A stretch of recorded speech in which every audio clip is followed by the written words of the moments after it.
Week 9 of the NFL season has just begun, and so I want to give my recap as I have every week that I have been in the country for these.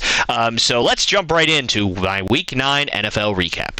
First up on the docket is Thursday Night Football. New York Jets versus Houston Texans in New York, or in New Jersey technically. Let's start with your victors, the New York Jets. So talk about a must-needed win. Now, it may be very too little too late at this point, but after inexplicably losing a must-win game against the lowly and far inferior to the Jets New England Patriots, they go ahead and play one of the best teams in the NFL, and they end up pulling out a huge victory. Garrett Wilson looked absolutely ridiculous in this one, had a couple of fantastic catches, including one of the most absurd catches I've ever seen for a touchdown. I believe it was in the third quarter, but regardless, again, multiple unbelievable catches. The defense continues to look fantastic, as it has pretty much all season long, with a few blemishes and exceptions, excuse me.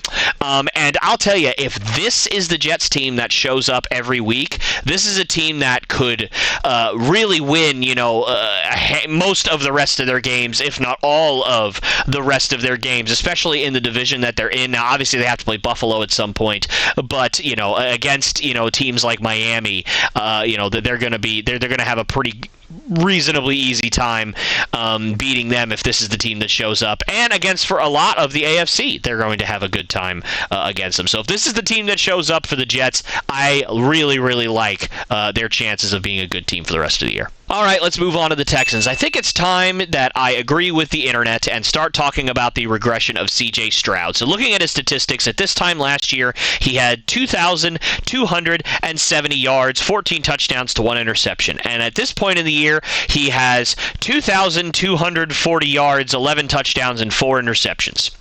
So that means he's barely regressing. So let's have everybody calm down, because he's fine, okay? Yes, obviously it's not quite as efficient. 14 touchdowns to 1 pick is not as good as 11 touchdowns to 4, but it's really not that bad. The Texans are going to be fine. C.J. Stroud is going to be fine. But I will say, without Stephon Diggs for the rest of the year, we're pretty much going to see last year's offense with the kind of swap out of Dameon Pierce and Joe Mixon. But we're going to have to really learn more about Tank Dell and what Joe Mixon is going to bring to a top-tier team. We've seen him do it with the Bengals in their Super Bowl run and how important he was to them. So we'll see if he can do it again, and Tank Dell's going to have to step up. Speaking of the AFC East, Bills and Dolphins is up next. Let's start with the Bills. A close division win here for them. Obviously, they were playing a team that is kind of going through a bit of a rough patch, a rough season. And I think that this is a kind of game that's exactly what the doctor ordered if you're the Bills. Obviously, you want to blow every team out like they kind of have been doing all year. But I do think that it's important to be tested, right? Especially against teams that you may not think will test you every so often in the year. It's nice to be tested by a team, especially in your division, that's given you everything you have. And obviously with Tua back, the Dolphins are a little bit better than what their record is showing. And so, they responded. The Bills did, with a really, really nice win here against the Dolphins. A nice close victory. I think, it's exactly what the doctor ordered. The defense for the Bills is still pretty inconsistent, right? Some days they are really, really good. Some days they are really, really bad. Last week they were fantastic. This week, not so great. But at the very least, look, they're 7-2. Okay, they're going to be able to sleep well at night knowing that they're a pretty good football team, even with a tough schedule coming up.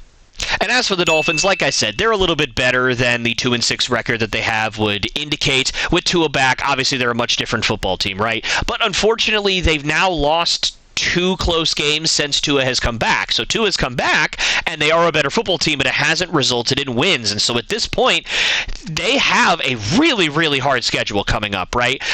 So they have, for the rest of the year, basically outside of the Patriots and Raiders, they have all either playoff teams or fringe playoff teams. So this is a really hard schedule for the rest of the year, and since they're already 2-6, I find it hard to believe that they're going to be able to claw their way back into a playoff spot without making even more changes. And for me, as I've said in previous weeks, their defense is just not good enough to consistently beat good teams in the NFL this year.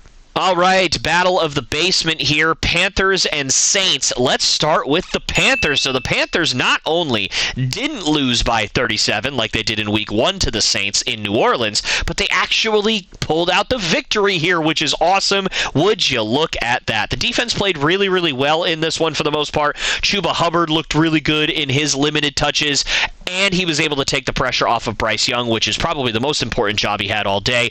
And, of course, because of that and other factors, Bryce Young actually looked halfway decent. Now, he looked a little bit better, in my opinion, than his statistics showed, and I think NFL kind of fandom and definitely NFL Twitter agrees with that statement and that sentiment, because there's the footage of going around of the interception that he threw. If you guys haven't seen it, you should definitely check it out.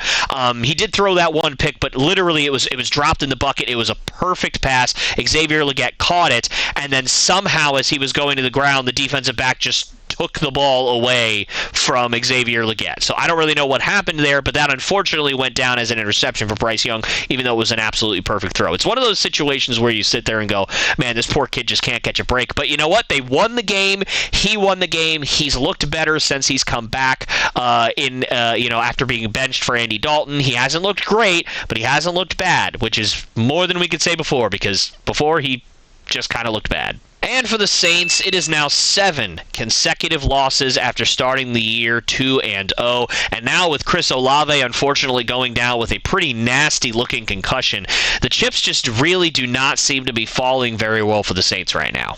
And, of course, if you guys haven't seen the news, they did fire their head coach, Dennis Allen, after the game, or at least it was the day after the game. Whatever it was, they fired their head coach. So, again, not a lot going right. What is going right for the Saints, however, is Alvin Kamara. I feel like a lot of people wrote him off going into the season because he hasn't been healthy, and obviously the team wasn't very good around him. The offensive line had his struggles, and so they were concerned about Alvin Kamara's age, his durability, but he's proving that he is still a consensus top 5 running back in the NFL each and every time he touches the ball. All right, folks, one of my favorite games of the weekend, Falcons and Cowboys. Let's start with the Atlanta Falcons. So, the Falcons are rolling right now. They look fantastic, and right now there may be no stopping them. The weakest point on this team so far this season, for most of it, has been their absolutely abysmal and pedestrian pass rush. They have been last in the league in pass rush win rate and in QB pressures and in sacks, so they are just not getting a whole lot of pressure, and that's despite the fact that they spent a high pick on Ruka Rororo and went out and traded for Matt Judon, who's been one of the most consistent pass rushers in the NFL over the last, let's say 5 to 6 years.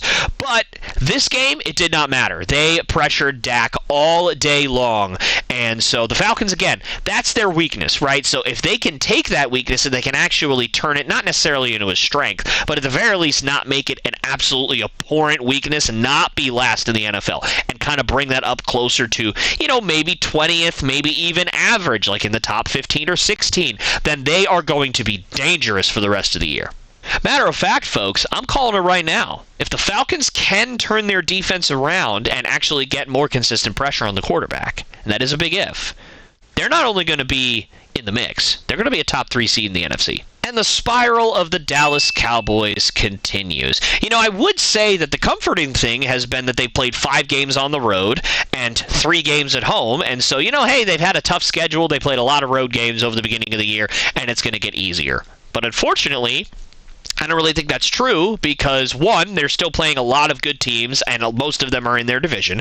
And number 2, they've lost all 3 of the home games they have played. So it's not like, they're 0-5 on the road, 3-0 at home, and they're just, getting unlucky on the road. No, they are losing at home more often than they are losing on the road. So it's one of these things that it's, I can't even give Dallas Cowboys fans comfort in knowing that their schedule is going to be easier or thinking their schedule is going to be easier because it's really not true. Dak and CeeDee Lamb both looked like they were beat to shreds in this one. Unfortunately, we did get word today or yesterday, last night, that Dak Prescott is going to be out for several weeks with a hamstring injury, and it also looked like he had a hand injury during that game as well. And CeeDee Lamb was coming in and out of that game with shoulder issues, fatigue issues, and a bunch of other stuff. So they look beat to shreds, and without those two, this team is just going to completely crumble into nothing. And definitely right now, we're going to be without Dak for a little while.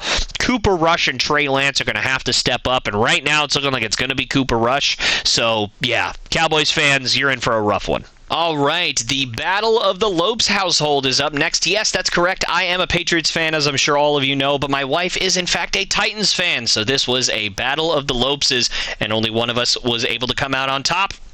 Let's talk about it. First, the Titans. Brian Callahan, the head coach of the Titans, said it best. This was a win that they needed very, very badly. On paper, listen, again, kind of like the Dolphins, this team is not nearly as bad as their record is showing. This is not a 2-6 talent team. Unfortunately, their quarterback situation has been rough. They have no dynamic weapons on offense after they traded DeAndre Hopkins. You may consider Calvin Ridley a dynamic option on offense, but I would consider that a stretch really at this point. But you know what? A win is a win, and it doesn't really matter at this point. They have crawled themselves out of the basement, kind of. But I will say, 4 games in a row. Chargers, by the way, hosting the Vikings, at Houston, at Washington Commanders. That is a tough 4-game stretch where they very easily could go 0-4. And so if I'm the Titans, I'm enjoying this win while I have it. As for my New England Patriots, Drake May continues to impress not only me, but the entire football world at large by essentially being that picture of the Rolls-Royce or the Bugatti that's, right outside of the kind of trailer home. That's basically what Drake May is. He's a Bugatti outside of a trailer home. I'll put that picture up somewhere so that you get the reference. But regardless, how is a guy who is number 3 overall last year and only played 3 games the best player on this team, and it's not even close? I don't know. But you know what? At this point, the Panthers and the Titans, obviously with the Titans beating us in this game, both won their games, which means the Tankathon is still on. We're back at the number 1 odds for the number 1 pick. So just keep on losing, Patriots. Just keep on losing.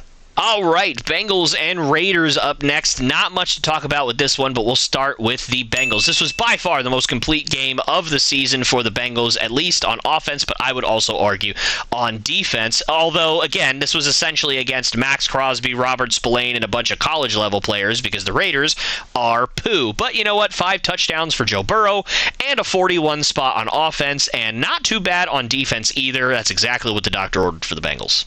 And for the Raiders, I said it once, and I will say it again. The Raiders are bad. I used to say poor Devontae Adams, but he's gone now.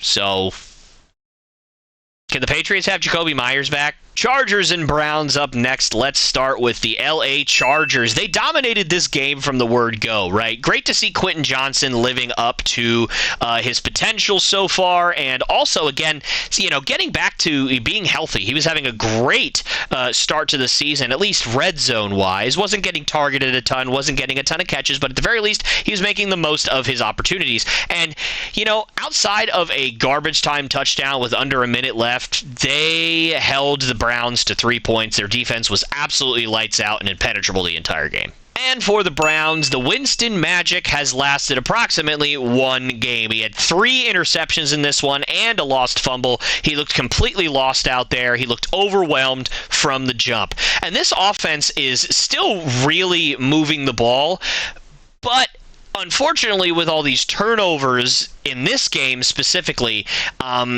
it wasn't really going to matter, and those turnovers are really going to have to calm down for the rest of the season if the Browns are going to win any of their next handful of games. All right, another division rival game up next. Commanders and Giants. Let's start with the Commanders. The Commanders pull out a really close one here, and Scary Terry had what I would call a very interesting game for a number 1 wide receiver. Wasn't really targeted a whole lot and only had 2 catches, but those 2 catches both went for very important and very difficult touchdowns. So Jaden Daniels continues to look great. He has another game where he has no turnovers. I believe that is the 5th time this year where he has had 0 turnovers. So excellent start to the year for him, obviously. His stats may not be super flashy when you actually look at the numbers. Only 9 touchdowns to 2 interceptions. Is not throwing for a crazy amount of yards, but do keep in mind he did miss a game. But he does make things happen with his legs, and at this point, he's proving he knows how to win with whatever talent is around him. The Commanders have a great one for sure. As for the Giants, they made a late run in this game, but unfortunately it was too little, too late. But I have to give credit to the defense because they did not get a single turnover. They didn't get a single sack. And they only gave up 27 points to a Commanders team that came in red smoking hot. So, you know what? I will say, at the very least, they did what they could, given given the kind of basket and the cards that they were dealt, right? They didn't do a fantastic job, but they at least did what they could. And again, I have to say this. I know Daniel Jones didn't look too bad in this one. He had 3 touchdowns, didn't turn the ball over. Yes, he had a decent game. But how many times are the Giants going to lose games before we finally, and not we meaning the fans because we all know, but the Giants actually realize that Daniel Jones is just not the guy? Think about it this way. Anthony Richardson got 10 games to prove that he was the guy. And he was a project quarterback coming into the NFL. He got 10 games before he got benched. Daniel Jones has like 75. Somewhere in that range. He might be at like 73 or 74. But basically 75 total starts so far to his career. And he's still losing all these games.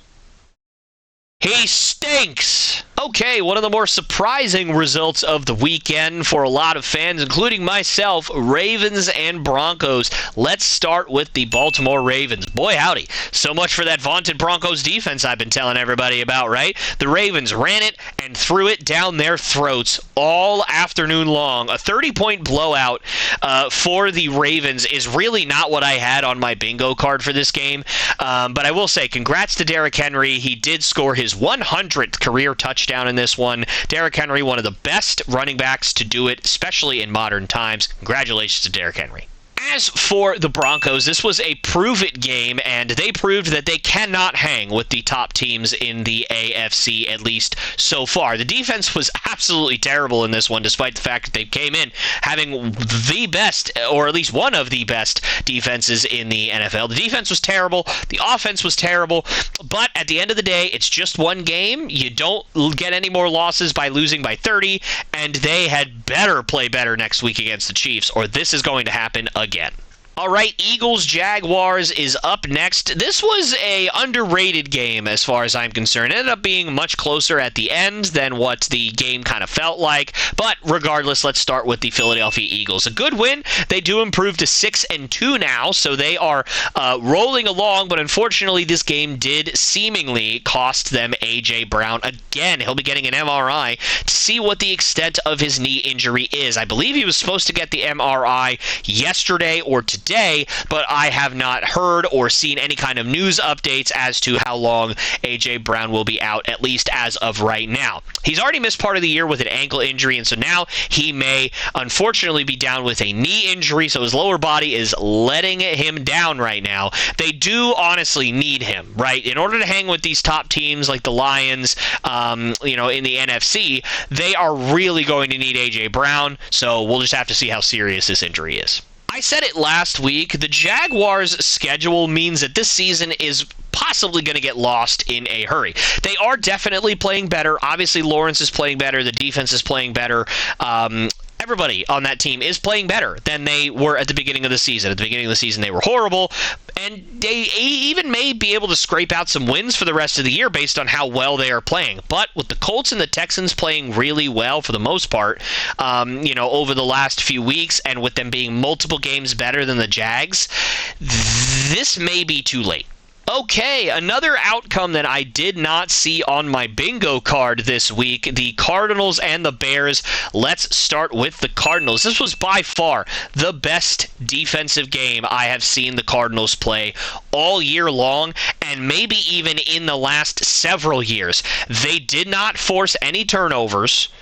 They just straight up dominated the Bears' offense by stopping them from doing anything that they wanted, by stopping the run, by stopping the pass, by getting pressure. 6 more sacks for Caleb Williams as the offensive line for the Bears continues to struggle. Again, this was just straight up dominating defense. 6 sacks, as I mentioned, only 9 points given up. Nothing else needs to be said. As for the Bears, yeah, they got absolutely bullied by the Arizona Cardinals. Not a sentence that you want to have to say out loud. Definitely not ideal. It's already going to be tough keeping pace in the NFC North, considering you have three fantastic teams ahead of you in the Lions, the Vikings, and the Packers. And losing winnable games like this is not going to help. Speaking of the Lions and the Packers, they faced each other this weekend. Let's start with the Lions. When the Lions lost to the Buccaneers in Week 2 on the road, I said very clearly and with all the conviction I could that the Lions are going to be just fine and that everybody needed to just relax. And when you look at that, they have now won 6 games in a row. Most of them have been completely in dominant fashion, including this one, even though I know the final score ended up being a little bit closer than what the game kind of felt like. And now, to me, there is zero doubt in my mind not only who the best team in the NFC North is, but who the best team in the NFC is. As for the Packers, you ran into a buzzsaw. It happens. But on the bright side, the defense actually played pretty well. The Lions just got off putting up a 50 spot on the Titans last week on barely doing anything. And the defense for the Packers only gave up 17 points to the offense. Obviously, 24 points, that includes that pick 6 from Kirby Joseph as well. So a wild card spot for me is very much still in play, and it's the most likely scenario for the Packers. They're way too good to not make the playoffs, at least in my opinion. But I will say, they just have to pray that they meet anybody other than the Lions in the playoffs to have a chance. And the last team in the NFC North to talk about, the Minnesota Vikings faced the Indianapolis Colts this weekend. So let's start talking about those Vikings. A nice bounce-back win for them after losing 2 games in a row. And they now have 4 very winnable games coming up here. And they are going to need all of those to try to keep pace with the Lions down the stretch, especially after the Lions beat them a couple of weeks ago. And as I said last week, they are going to need their defense to step up and continue to kind of carry the torch and light the way for the rest of the season, because Sam Darnold's getting a little bit turnover happy. He's starting to kind of fall down to earth a little bit. As for the Colts, they did ultimately bench Anthony Richardson probably like 2 hours after I recorded last week's session. They benched him for smoking Joe Flacco, and it did not really do much to help. At least not in this game, right? Listen, the defense is the defense is Vikings.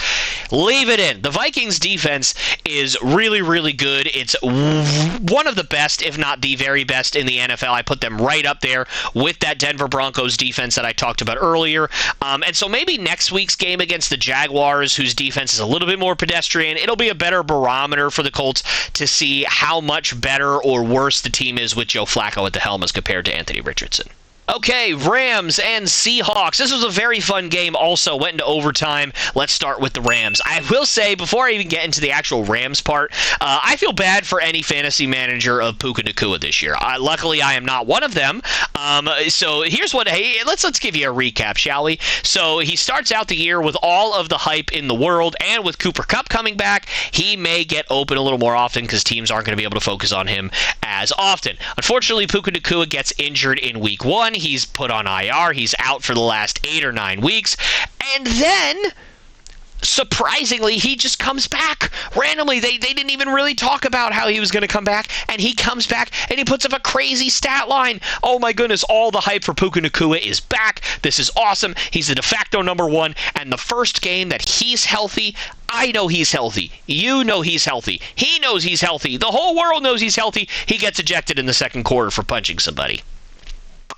That's unfortunate. But the Rams win regardless of losing Puka in the second quarter, even though the offense actually didn't look all that great in terms of the scoring, right? So, Cooper Kupp had a really nice game, but unfortunately, they just weren't really able to get the ball in the end zone for the most part until, obviously, overtime, and then it seemed quite easy. The defense is getting better every week. They have a lot of young guys, so they are getting better with experience. To me, the Rams are in a great spot. Tough loss this week for the Hawks of the Sea. 3 Geno Smith interceptions ended up being just too much to overcome. But you know what? They have the bye week coming up with the prospect of DK Metcalf coming back after the bye week, and so they will get a little bit more healthy as time goes along. And another part of good news, Jackson Smith-Njigba had by far the best game of his career this week. Hopefully he'll be able to build off of it for the future.